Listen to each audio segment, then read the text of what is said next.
கர்த்தருடைய பரிசுத்த நாமத்திற்கு ஸ்தோத்திரம்.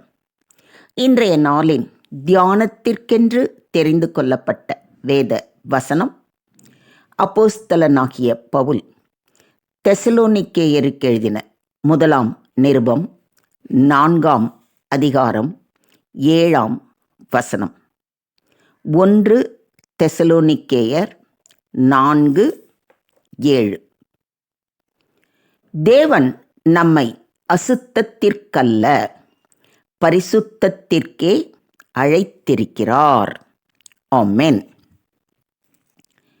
பரிசுத்தம் என்பது பரிசுத்த ஆவியானவரை நம்மிடம் வைத்துக்கொள்ள நம்மை தகுதிப்படுத்துவது ஆகும். நமது சுபாவ குணங்களை ஒதுக்கிவிட்டு கர்த்தராகிய கிறிஸ்துவின் பாவ நிவர்த்தி மூலம் பரிசுத்தவான் ஆவதே பரிசுத்தம்.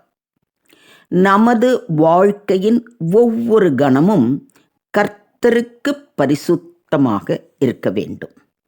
பரலோகத்தின் தேவன் இஸ்ரவேல் புத்திரருக்கு கட்டளையிட்டதாவது: நான் உங்கள் தேவனாகிய கர்த்தர், நான் பரிசுத்தர். ஆகையால் உங்களை தீட்டுப்படுத்தாமல் உங்களை பரிசுத்தமாக்கிக் கொண்டு பரிசுத்தராய் இருப்பீர்களாக என்று கூறுவதை லேவியராகமம் புத்தகத்தில் வாசிக்கிறோம். பரிசுத்தம் என்ற வார்த்தைக்கு எபிரேய வார்த்தை பிரித்து வைக்கப்படுவதை, ஒதுக்கி வைக்கப்படுவதை, பரிசுத்தமுள்ள கடவுளுக்காக புனிதப்படுத்துவதை அர்த்தப்படுத்துகிறது. கிரேக்க வேதாகமத்திலும் பரிசுத்த என்ற வார்த்தை கடவுளுக்காக பிரித்து வைக்கப்படுவதை அர்த்தப்படுத்துகிறது.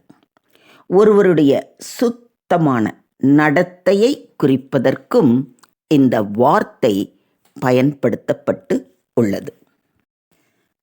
ரட்சிக்கப்பட்ட நாட்களில் பொதுவாக இளம் வாலிபர்கள் கர்த்தர் என் வாழ்வில் என்ன அழைப்பு வைத்திருக்கிறார் என்பதை அறிய பல்வேறு ஊழியக்காரர்களை நாடுவது உண்டு.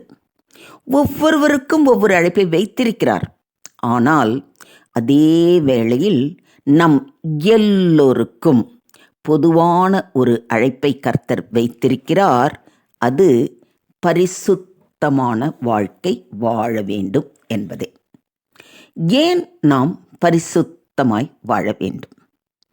வசனம் சொல்கிறது, உங்களை அழைத்தவர் பரிசுத்தராய் இருக்கிறது போல நீங்களும் உங்கள் நடக்கைகள் எல்லாவற்றிலேயும் பரிசுத்தராய் இருங்கள். நான் பரிசுத்தர், ஆகையால் நீங்களும் பரிசுத்தராய் இருங்கள் என்று எழுதியிருக்கிறது என்று அப்போஸ்தலனாகிய பேதுரு தன்னுடைய 1 நிருபத்தில் ரொம்ப தெளிவாக கூறியிருக்கிறார். யார் நம்மை பரிசுத்தமாக்குவது? நாமாகவே பரிசுத்தமாக முடியாது. உலகத்தின் புனித யாத்திரை என்று எங்கு போனாலும் பரிசுத்தமாக முடியாது.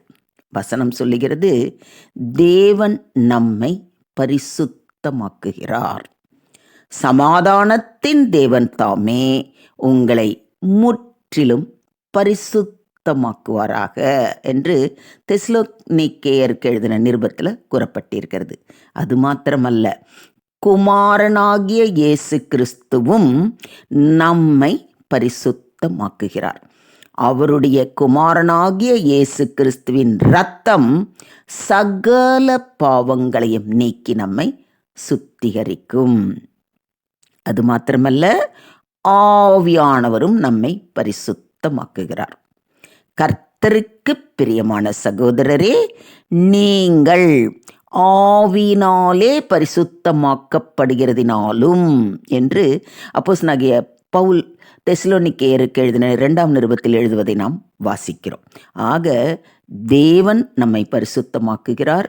இயேசு கிறிஸ்து நம்மை பரிசுத்தமாக்குகிறார். பரிசுத்த ஆவியானவரும் நம்மை பரிசுத்தமாக்குகிறார். இயேசு கிறிஸ்துவினுடைய சரீரம் ஒரே தரம் பலியிடப்பட்டதினாலே அந்த சித்தத்தின்படி நாம் பரிசுத்தமாக்கப்பட்டிருக்கிறோம். ஒவ்வொரு நாளும் அவருடைய சரீரத்தினால் பரிசுத்தமாகுங்கள். ஒவ்வொரு நாளும் பாவத்திற்கு மரித்து நீதிக்கு பிழைக்க ஒப்புக்கொடுங்கள். கர்த்தர் ஒருபுறம் மன்னிக்கிற தேவனாக இருந்தாலும் மறுபக்கம் அவர் விசாரிக்கிறவர், நீதி செய்கிறவர், நியாயம் செய்கிறவர் என்பதை நாம் மறந்துவிடக் கூடாது. எங்கே ஒரு மனமும் பரிசுத்தமும் இருக்கிறதோ அங்கே தேவன் உலாவுவார். உங்கள் சரீரம் தேவன் தங்கும் ஆலயம். பரிசுத்த அலங்காரத்துடன் தேவனை தொழுது கொள்ளுங்கள். காரணம், கர்த்தருடைய பரிசுத்தவான்களின் மரணம் அவர் பார்வைக்கு அருமையானது. ஸ்தேவானின் மரணத்தை இயேசு கனப்படுத்தினார். பிதாவின் வலது பார்சத்தில் அமர்ந்திருக்கும் இயேசு ஸ்தேவானின் மரணத்தின் போது எழுந்து நின்றார். எஸ், பரிசுத்தவான்களின் மரணம் அவர் பார்வைக்கு அருமையானது. பரிசுத்தம் என்பதன் அர்த்தம் வேறு பிரிக்கப்பட்ட தனித்துவமான வாழ்வாகும். தேவனுக்கென்று வேறு பிரிக்கப்பட்ட நாம் உலகத்தோடு ஒத்து ஓட முடியாது. தேவ வார்த்தைக்கேற்ப நாம் வித்தியாசமானவர்களாக, தேவனையே பிரதிபலிக்கிறவர்களாக வாழ வேண்டும். அதற்காகவே தேவன் இஸ்ரவேலை பிரித்தெடுத்தார். இன்று நம்மை அழைத்திருக்கிறார். இதைத்தான் நீங்கள் பரிசுத்தமாயிருக்க வேண்டும் என்பதே தேவனுடைய சித்தமாய் இருக்கிறது என்றும், தேவன் நம்மை அசுத்தத்திற்கல்ல பரிசுத்தத்திற்கே அழைத்திருக்கிறார் என்றும் தியான வசனத்தின் மூலம் தேவன் இன்று நம்மோடு பேசுகிறார். பரிசுத்தத்தை அசட்டை பண்ணுகிறவன் மனுஷரை அல்ல, தமது பரிசுத்த ஆவியை தந்தருளின தேவனையே அசட்டை பண்ணுகிறான் என்றும் பவுல் நம்மை எச்சரிக்கை செய்கிறார். எப்பொழுதும் எல்லாவற்றிலும் பரிசுத்தராய் இருக்க நாடுவோம்.